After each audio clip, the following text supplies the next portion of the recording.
Let me tell you a story about transformation, about trading the old for something so much better, something eternal.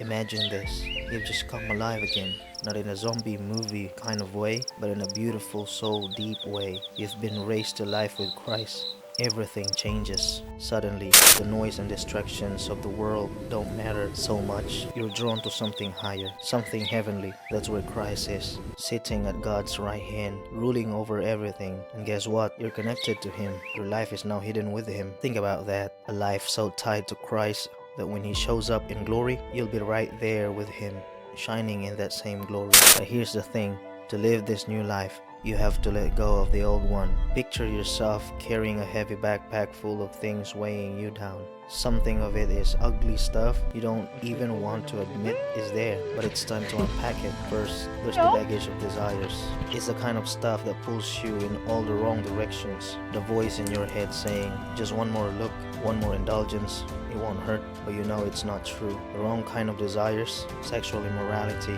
greed, evil desires, they're like weeds choking out the life God wants to grow in you. And greed, that's not just wanting more money, it's when anything becomes your idol, taking the place of God. You've got to pull those weeds out by the roots, let them die. Next, there's the baggage of character. This one's sneaky.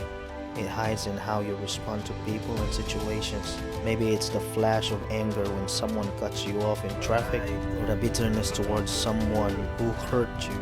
Maybe it's the sarcastic comment you couldn't resist, or the lie you told to cover your tracks.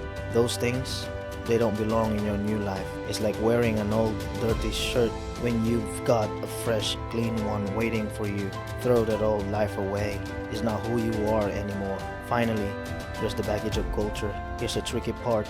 The world loves to put labels on people. Jew, Greek, rich, poor, insider, outsider. Those labels create walls, dividing us when God calls us to unity. But in this new life, there's only one identity that matters: Christ. He's in you, in me, in all of us.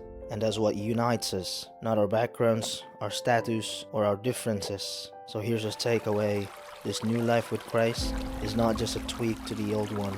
It's a whole new way of being. You're not just the old you with a shiny coating. You're a new creation, being transformed day by day to look more like the one who made you. And when Christ appears in His glory, you'll see it too. Not just from the sidelines, but right there with Him. So drop the baggages. Keep your eyes on what's above and live like the new person you're called to be. That's where the real story begins.